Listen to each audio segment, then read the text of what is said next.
කාගේද මේ කොණ්ඩ ගහ?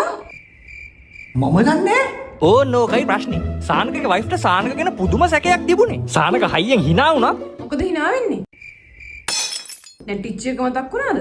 hinaව විතරක් නම් බැරියේ. සානක හයියෙන් ඇඬුවා. හෙලෝ. මචන් සානක මේ පාර අවුරුදු උත්සවයේ හොඳම ඇඬීමට අපේ ටීම් එක ඔයා දානවා කිව්වේ. පොඩ අඬහම් බලන්න. මොකද නන්නේ? නැට්ටිචි දාලා ගියාද?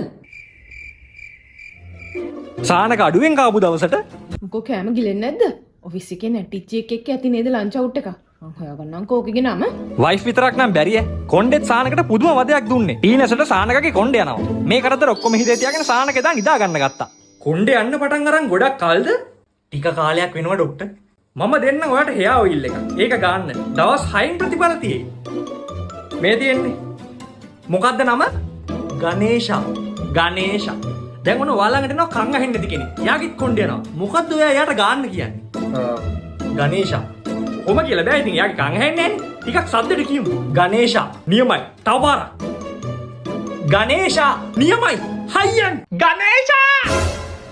ගණේෂා!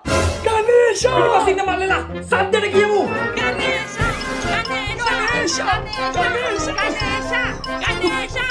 ඊපස්සින්න මල්ලලා පොඩ්ඩක් දෙන්න සද්දේ. ගණේෂා! ගණේෂා! අයියෙන් තව පාරක්.